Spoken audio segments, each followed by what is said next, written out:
I often wonder what it is about the 1950s era that makes it so glamorous, at least in my mind. Whether it's the iconic makeup of this time period or the glamorous hairstyles, I constantly find myself wanting to recreate these elements from the past. Today I'm sharing a 1950s inspired morning routine. While this isn't my everyday routine, it's still fun to apply some authentic vintage methods when I have some extra time on the weekends. For a more authentic look, I'm using some makeup that was popular during the 1950s. You can still buy one of Marilyn Monroe's favorite foundations online today, the Day Dew Foundation by Anita of Denmark. I do like to warm it up on my hand first before applying, as the consistency is quite thick, but it's very blendable. To shape the brows, I'm using a brown pencil, starting at the arch and blending it out with an angled brush. You could also use an eyeshadow to fill in the brows. I tried to create a more arched eyebrow, as it was the desired shape of the time. And since it's very humid where I am, I'm going to add a little bit of powder to keep them in place before moving on. With some advancements in cosmetics, popular eyeshadows included pastel colors. Today I'm applying a light powder blue just to the lids and blending it out. Since the cat eyeliner was very popular, I'll be lining the upper lash line with some liquid liner. I love the liquid liner by Dafna Beauty, but since I'm not very good at applying it with an applicator, I'm going to use it on my very small angled brush, pushing it in to the lash line, keeping the line thin and extending that tail.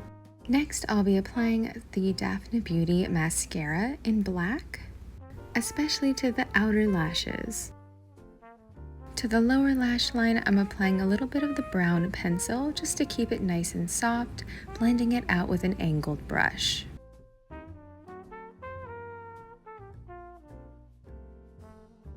If you've seen my makeup videos, then you know how much I love to use lipstick as blush. This is the Vintage Starlit Lipstick by Dafna Beauty. I love having that monochromatic look with the lipstick, and I think it makes the makeup look more authentic, especially if the color is in a vintage shade. This is my favorite lipstick in the collection, and I would describe it as that iconic, kind of more orange red that would have been popular during this time.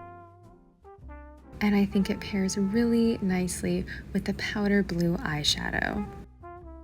Not a natural look, which is something I usually kind of go for, but I think it is fun to brighten up the makeup every once in a while, especially if you're going more full glam or more authentic 1950s. To the lips, I'm using a liner in a very similar color that I've had for forever, and that is Holly Red by NARS. I love the Dafna lipsticks, and I'm kind of hoping she'll do a line of lip liners as well. The lipstick is very creamy and smooth to apply, but has a matte finish. And to set the makeup, I'm applying a dusting of translucent powder by Laura Mercier. If you're attending a vintage-themed event or a party, this is a makeup look to try. To create an authentic 1950s hairstyle, I have pin curled my hair all over the night before. And I do plan on showing you the setting process for this hairstyle very soon. I always remove the pin curl clips very carefully and finger comb the curls before beginning the brush out process. As usual, I used Lotta Body mixed with water in a spray bottle to set the curls on damp hair. For the brush out process, I'm using my Denman 7-row D3 styling brush to comb through the curls and start smoothing the hair in the direction that I want it to form. As you can see, the style is quite curly in the beginning, and if I wanted to go for a different era, let's say the 1930s, I wouldn't be brushing it out this much. I would probably just smooth out the top and keep it curly on the bottom. But since today is dedicated to 1950s glamour, I'm going to be brushing the hair out completely. I do, however, plan to expand into more eras, and hopefully the 1930s will make its way onto my channel soon. Looking at the back of the hairstyle, you can kind of see how the waves have formed at the top and the majority of the curls fall below the brow line. Once brushed thoroughly, these curls will form one soft roll with plenty of body and hold at the base. To help combat frizz and to add some shine and structure, I'm applying a little bit of pomade. This classic styling product will help you lay down the flyaways while adding shine and structure to your hair. To shape the hairstyle into the formation that I want, I'm going to set the waves in the direction that they're going in with some duckbill clips.